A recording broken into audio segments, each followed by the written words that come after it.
segment which will help us understand and implement the practical wisdom from Gita. Nitin Kaushalji and his team will explain to us about science and spirituality and how we need to synthesize both. So, without any further delay, let's listen to what they have to offer.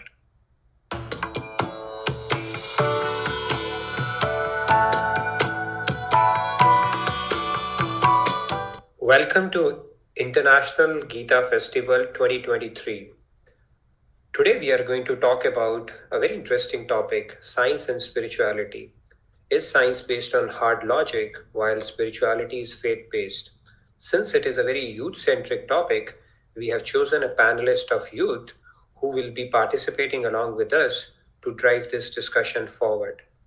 So let's get started. Tee off the conversation. I would like to invite our panelist to get the discussion going. Thank you for this opportunity. This topic has always been a question in minds of many of us. So scientists and spiritualists seem to be dismissive of each other's beliefs. Like scientists usually are skeptical about what spirituality says. Is it like it has always been like that, or the seeds of this were sown at some point of time? Can you throw some light on that? Sure. So that's a very good question, Sandhya. And you coming in from a research background, I can understand, the context where you're coming in from. So, like we see, the stereotypes that usually goes with this topic is that science is logical, empirical, verifiable, while spirituality is more hocus pocus, mumbo jumbo kind of a stuff, right? And this often becomes a topic of debate between youngsters and the generation prior. So let's understand where does this antagonism stem from. So let me give you a brief history of it, where the seeds of antagonism were sown and they have been carried forward. So this started in early 16th century. You would have heard about Copernicus. He propounded the heliocentric theory of the universe, where he said it's not the earth but the sun around which the celestial bodies and the planets revolve. Now, at that time, it was a very revolutionary concept because it went against the popular belief, which was promoted by church at that time. So, Vatican considered it as a heresy and a blasphemy. This continued, and later on, there was another philosopher, Giordano Bruno, right? He was a philosopher poet. He was sentenced to death by church for freely mixing science and religion. So all these thoughts were considered very revolutionary and church was very dismissive about it. As the luck would have it, Galileo later on, he was able to confirm Copernicus' theory through his astronomical observations. However, the Roman Catholic Church, he tried to convince them not to ban Copernicus' work, but he was again subjected to a similar abjure, curse, and detest from church. And as it continued, even James Bradley and William Herschel, if you look at it, they also confirmed Galileo's theories.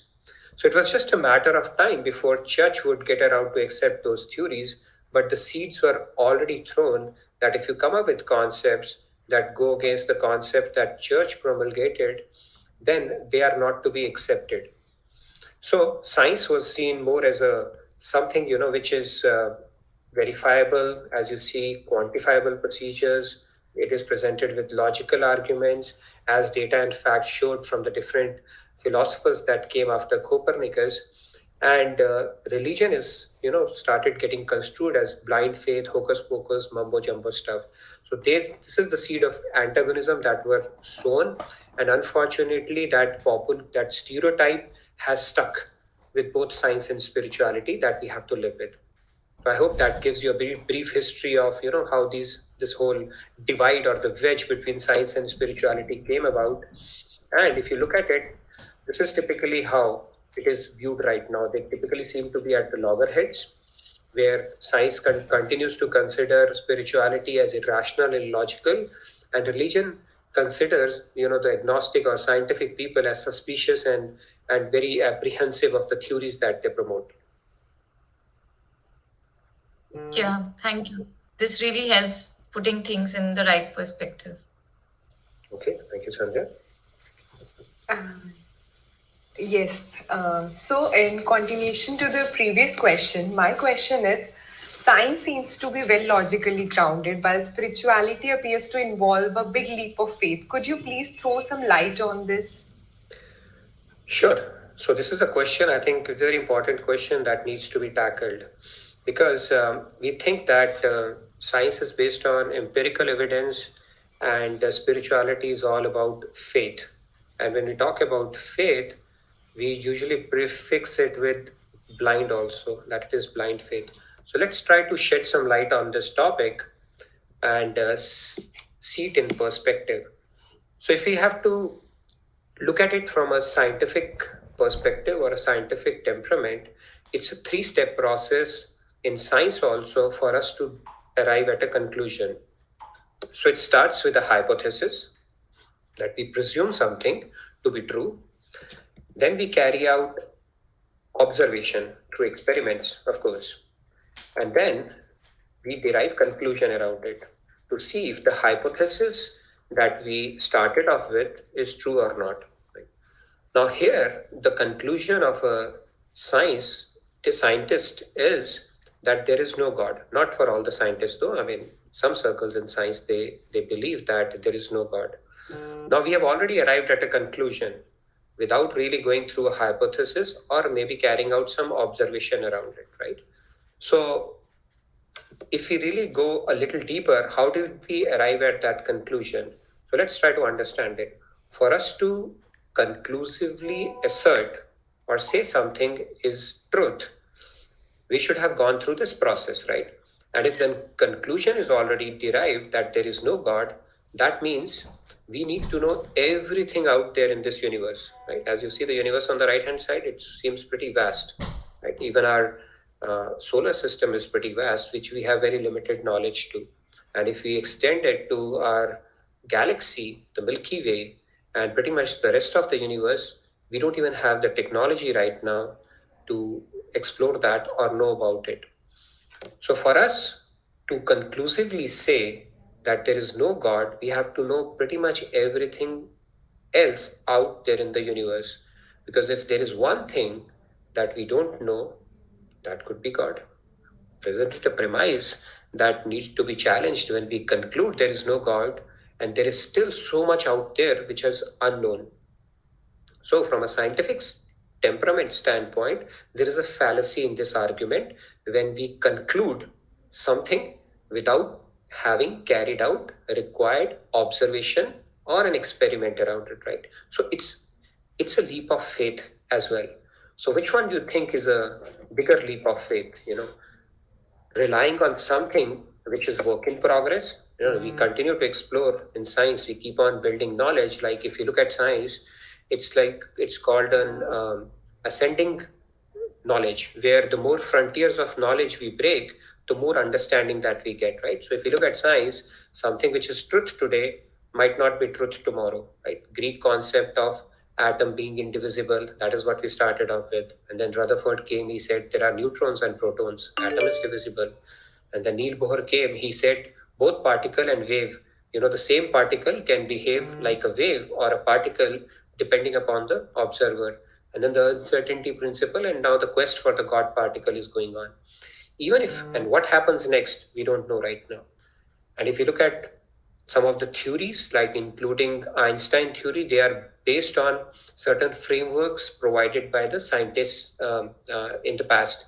We started off with Newtonian mechanics, then Faraday came and he gave another spin to the Newtonian mechanics, where he introduced that energy is interconvertible. And then the Maxwell, he gave a concept of electric energy with electric field, and then the Einstein theory of relativity. And it just keeps on evolving. Now we are talking about quantum theory. So something which the hypothesis that we are working on right now, with observations, our conclusions have been varying. So science is also a work in progress. They're also taking a leap of faith that what we know today is correct. And the second fallacy is that we don't know everything out there. Even if there's one thing, that could be God, right? Like I previously spoke about. So if you look at it, what do you think is a bigger leap of faith? On one hand, you are putting faith on a knowledge which is work in progress, or possibly your own intellect that This is what it seems to me be like. Or maybe the opinion of scientific circles or people who are agnostic. That is one level of faith. And on the other side, from a spiritual standpoint, we are putting faith on scriptures, which is a descending knowledge, top down knowledge. Those truths, they don't change. Once said, they always remain. Right? For example, if plants have life, the plants have life. That principle has not been revised. Bhagavad Gita, that was spoke 5,000 years ago, the principles still remain relevant.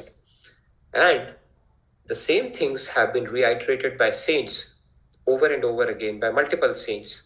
And then, of course, your guru, if your guru has saying the same things, which have been reiterated by saints, vetted through scriptures, and most importantly, if you implement it, you see something actually they are transformative, then I would say that is a more intelligent faith as opposed to putting faith in something which is work in progress and open to a lot of speculation based on how the truth keeps on changing over time. I hope I answered your question, at least in part. Yes, thank you so much. No worries. Thank you, Shifali. But one question still remains that, and my friends often ask this, that if we haven't seen God, that how can we believe that He exists, because we are scientific in nature? Yeah, thank you, Urvi, for asking this question. And I can expect that question coming in from a student, right? In student circles, the first thing that comes to my mind, I'm willing to believe in something that I can actually see. Even Marxist theory says that I'm willing to believe in God if I can verify God in lab. So let's tackle this question a little systematically to see where it leads us to think. So we talk about empirical evidence. Okay. Now let me ask you this question. Have you been to Bulgaria? No? Okay. No. I think none of the panelists have been to Bulgaria. But do you believe Bulgaria exists? Yes. Yes. Okay, you believe. Okay, you have a reason for that. Can you verify existence of Bulgaria? Okay, you can. There is a process if you have to do that. So let's talk a little bit about that. So if you have to go to Bulgaria, you will have to get a passport, first of all, because that's a travel document you would need. Then, of course, you need to get a visa for Bulgaria, because every country have their rules of getting, giving a visa to the travelers. So you need to file for a visa and get that approved. Then, of course, you need to buy some tickets, air tickets, get on board on the aeroplane, and then you can go and verify the existence of Bulgaria by yourself. So if you look at it, this process, in order for you to reach an empirical evidence, there's a process that you had to go through. And after the process, if you still find there is no Bulgaria, you can reject that, there's nothing like Bulgaria. So you took a leap of faith that Bulgaria exists based on some knowledge that was presented to you. And then for you to actually verify, there is a process that you can undertake to see that. Similarly, our scriptures say that it has even gone to the length and depth of explaining how God looks like. And if you want to see that, there is a process. You follow that process. And if you don't see God, then you reject that theory. But without exploring the process or going through the process, if you reject that, that is not very scientific approach. Right? So same argument goes there as well. Let me build on this concept. Now, furthermore, have you seen clarified butter, or which is called ghee in Hindi, in the milk? We don't see that, but we know it comes from milk.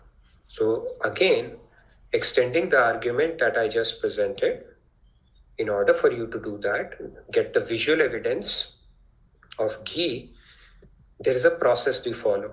You take yogurt from the milk, churn it, and then once the butter comes out, you melt it and the ghee will come out. So because the visual evidence is not presentable at the beginning, you don't negate the existence of ghee in the milk. So you follow the process and you can see it for yourself. So same thing happens in the path of spirituality as well.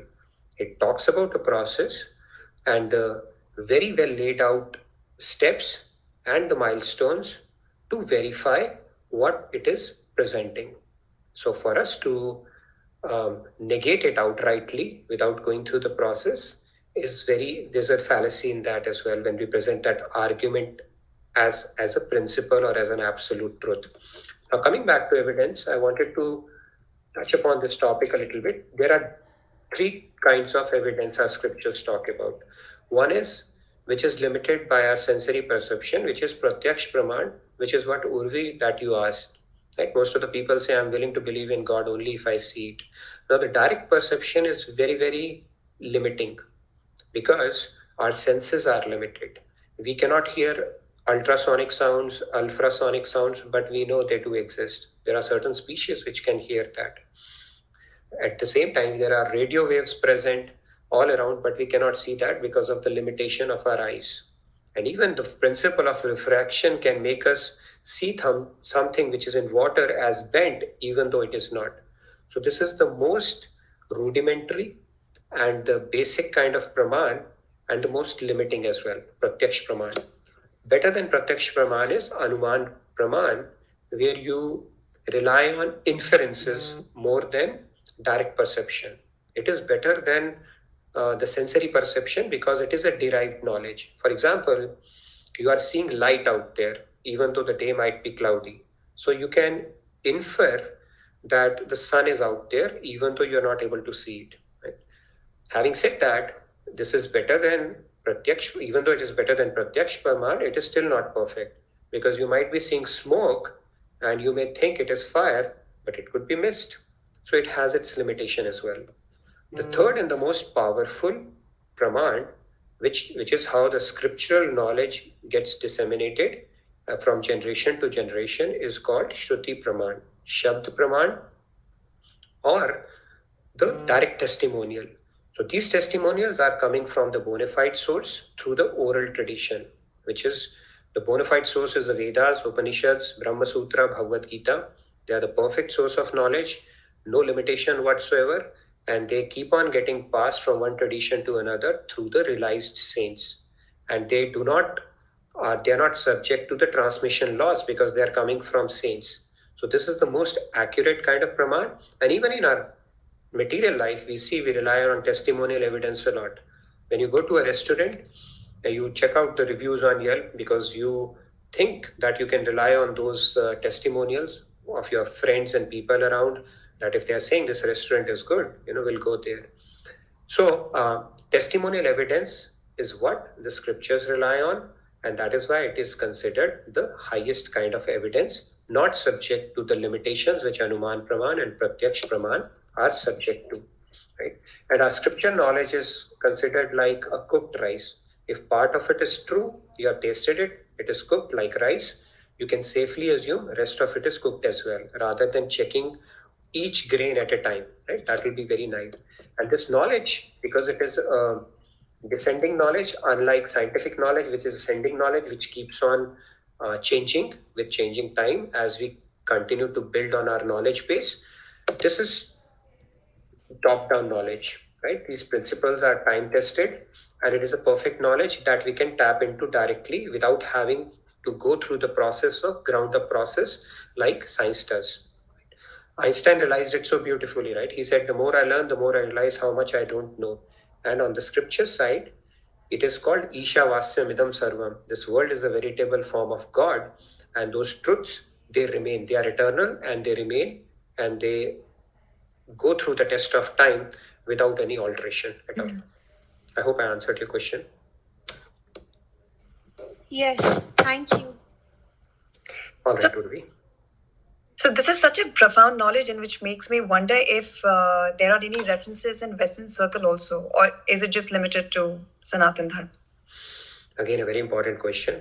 See, for us to get some endorsements from West is something considered, okay, it's a must-have, especially in present times, because we are sitting on a gold mine with this knowledge, but when the same acknowledgement comes in from Western circles, we think, okay, now it must be right. So yes, to answer your question, I'm glad you asked this question.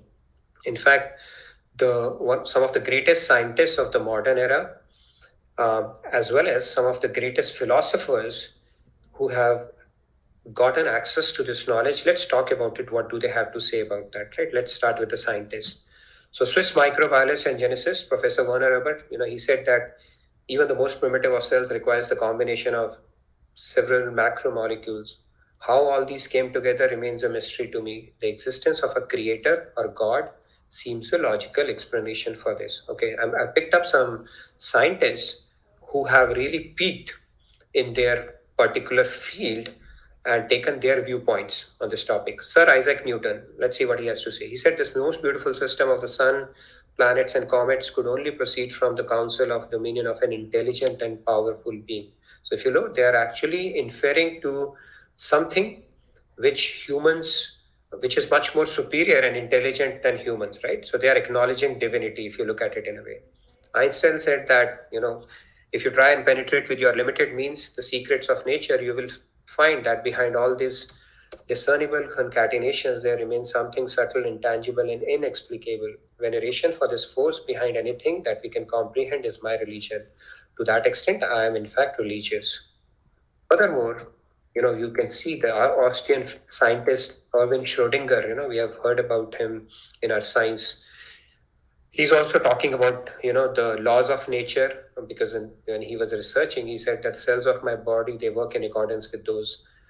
And then he said, yet I know that I control these cells, forcing the effects and taking responsibility for the action. It seems these two statements can only be reconciled if there is an I separate from these atoms and molecules, which is guiding their motion in accordance with laws of nature. And this I is beautifully explained in our scriptures as the soul, which is our true identity, right? Let's look at some more examples. Arthur Schopenhauer, he said Vedas are the most rewarding and the most elevating book that is possible in this world. About Upanishads, Max Muller is saying, who was a German philosopher, there is no book in the world that is so thrilling, stirring, and inspiring. Then we have Heisenberg. When he came in contact with Indian philosophy, he said some of the ideas of quantum physics that had seemed so crazy made much more sense. And then Ralph Waldo Emerson, he said that in Great Books of India, an empire spoke to us, as you can see, their appreciation for the knowledge that we are sitting on. Okay, so these are all some of the statements I picked up. Now, Henry David Thoreau, he's also a great philosopher of modern times. He said, whenever I've read any part of the Vedas, I felt that some unearthly and unknown light illuminated me. In the great teachings of Vedas, there is no such touch of sectarianism in all ages, climes, and nationalities in the royal road for the attainment of the great knowledge. When I'm at it, I feel that I'm under the spangled heavens of a summer night. And so on and so forth, as you can see that. The point here I'm trying to make it is that all the great philosophers who have gotten access to this knowledge or come across this knowledge as part of their scientific study as well have a deep appreciation for this knowledge because it is divine, right? As you can see in their testimonials. I hope I answered the question, Monica. Yes, wow, thank you. Wonderful. So thank you for providing all these answers and providing the Western references. But a question still remains in my mind that how do we synthesize between spirituality and science? Because at the end of the day, we have to synthesize that. So if you can throw some light on that, that would be awesome. Good. I think, Rahul, I'm glad you asked that question because when we are talking about science and spirituality, it is science and spirituality and not science versus spirituality. Okay. So again, we will take refuge in our scriptures to see what our scriptures have to talk about this topic. Okay.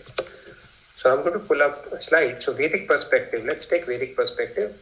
We say there is no contradiction between these two as it is popularly portrayed or believed, or that stereotype that I spoke about right at the beginning of this session. There's actually no contradiction between these two. Okay.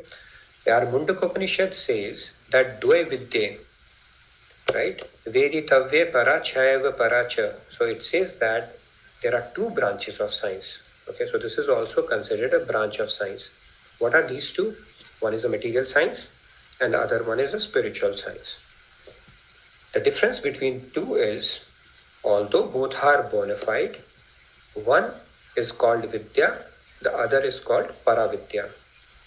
The Vidya is the study of laws like laws of motion, laws of thermodynamics, law of optics, and so on, that we study in science and engineering. The spiritual science is the study of the lawmaker, right? If you have a painting, there is a painter. If there's a writing, there is a writer. So if there is a creation, there is a creator. And similarly, if we have laws governing that creation, there is a lawmaker as well. So spiritual science talks about the lawmaker. So the gist is that both are valid and bona fide sciences, and there is absolutely no contradiction between the two, because both have their own place and significance. Let's talk a little bit more about it. So synthesis of both is necessary for making our life a success. How? Let's look at it a little bit. Now in Bhagavad Gita in chapter 13 verse 2, the same thing that I spoke about. One is a study of the laws and the other is the study of the lawmaker. So Lord is saying in this verse that idam shariram kant Shri Bhagavanu vacha idam shariram kanteya kshetra mitya vidhiyate etadyo veti tam prahu kshetragya iti tadvida. So there are two aspects to it. This body is known as kshetra, the field of activities, and the one who knows this field is called kshetragna, the knower of the field. So study of field of activities and the knower of the field. That is what material science and spiritual sciences respectively. So when we study the field of activities, we are studying material science. When we study the knower of the field, that is the spiritual science. Moreover, we have to go beyond material science, because if we limit ourselves to that only, it will not give us answers to some of the very basic and pertinent questions in life, such as, do we get answers from science on questions such as, how do I get everlasting peace and happiness, or why am I in this world to begin with, or how to handle suffering, how is this world created and who created it, how to purify our minds, how to achieve our best potential as humans. These are the questions which science is limited in answering these questions. And that is why we need to move towards spiritual science to get answers to these questions. Now, there's another aspect to it, right? When we talk about synthesis between science and spirituality, right? So if you look at the Vedic wisdom or the truths, and if science can take those as truths and work towards it, it will accelerate or fast track that process. Like in verse this 7.4, I'm going to recite it quickly and talk about that. It says, Bhumi rapo nalo vayu kham mano buddhi revacha ahankariti yam me bhinna prakriti rashtata. Where Lord Krishna is saying that earth, water, fire, air, space, mind, intellect, and ego, these are 8 components of my material energy. Now you might be wondering why I picked up this verse. Let me synthesize it with science. If Einstein had come across this verse, it would have been a very aha or eureka moment for him, because he was working on that unified field theory. I think that quest is still going on. And he actually proved that matter and energy are interconvertible, and everything is an energy. And Lord Krishna, in this particular verse, he has tied up all the forces of nature of all energy into one equation. Not equation, but he's actually telling that everything is an energy, which is essentially what Einstein spent a lot of his life researching and proving. So in 5,000 years ago, Lord Krishna said that earth is energy, water is energy, fire is energy. And Einstein, if he was there, he would have seen that he stated that even the mind is also a form of energy, and so is intellect, ego, and beyond that goes the divine energy. So it would have been a very astonishing piece of knowledge for Einstein. And think of it, if you would have already presumed that, taken it as a premise, that could have accelerated it effort. He spent most part of his life just to prove that everything is a form of energy, right? So that is the point I'm trying to make. If science takes some of these premises which are laid in our scriptures as a truth and work towards that, as opposed to trying to prove which has already been stated, there is an opportunity to fast track and accelerate that process. Okay. Furthermore, in Einstein himself had said that science has succeeded in denaturing the plutonium atom, but it cannot denature the evil in man's heart. So our impure thoughts, evil thoughts, all of these things, if we have to cleanse that or get beyond that, then the only technology that can help us is the spiritual technology. Science claims that we can study the phenomena of the external world, and we know how to harness the forces of nature for our luxury and comfort. But when it comes to our purification, don't ask us, because this technology is not available to us. We are scratching the surface. If you go with some of the self-help books, maybe based on some of the scientific theories, but actual cure or how to really bring about a change from within is a technology which is available only in spirituality. Okay, a quick again, I want to build a little bit more on this, where science primary purpose is to remove the suffering of mankind and ultimately providing us with the comforts that we avail in our life. Like we have air condition, we have technology because of which we are having this session today. But actually hitting the root cause of all the suffering that is afflicting mankind and giving it an everlasting happiness is something, there's a limitation when it comes to science. Like John Milton had famously said that mind is a place of its own in itself, which can make heaven out of hell and hell out of heaven. And that is what will eventually determine your happiness. But the question is, how do we get to that happiness is something which science is not able to answer. And that's where we have to turn towards spiritual science. So science has its place, spirituality has its place. And if we synthesize both, I think that is something which is essential to make our life successful. Okay, now maybe it's a good time for me to, Rahul, I hope I answered your question. Thank you so much. It is an aha moment for me after such an elaborate answer. Thank you. Okay, thank you. So now that since we have spoken about this topic, I think it will be good to summarize all that we have spoken about so that we can have a snapshot of, where does science and spirituality, where does the line come in or the demarcation come in, and why both are needed. So the first question that we tackled was that spirituality requires faith, while science is more based on empirical evidence, right? Now we actually spoke about this topic that both require faith to begin with and experimentation to test the hypothesis, right? So both require faith. Okay, we also spoke which is a bigger leap of faith, right? Whether it's in science or in spirituality, even though both require faith, on the spiritual side, when we refer to the scriptural principles and repose our faith in that, it's a little more grounded in a stronger foundation because those are time-tested principles. Multiple people saints have reiterated those, as opposed to science, which is work in progress. So it has its own place, but we cannot simply negate spiritual principles without having taken it through the test of observation, experimentation, and deriving a conclusion around it. So both require faith. The second point I wanted to say, both are bona fide branches of knowledge. Right? One is a material science, one is a spiritual science. One is needed to make our life comfortable and tackle some of the challenges that we face in life with regards to, eliminating poverty or making our life comfortable in whether it comes to having surgical procedures done or air conditions that we need when the weather gets extreme. But the spiritual science is something that is needed for us to tackle the problems that are afflicting our mind, right? Like anger, greed, envy, all the material afflictions plaguing our mind. That is where we need the spiritual science, and both are bona fide.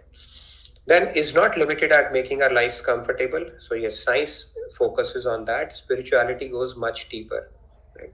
It goes, how do we get everlasting joy, peace, happiness, and get closer, which can make us more satiated, content, and have a sense of fulfillment around it, right? So this is where spirituality kicks in.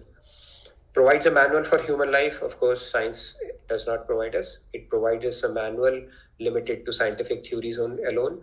Spirituality is a manual for human life, addresses the problem at the root and not just symptomatic relief. That is where I think, again, we need spirituality.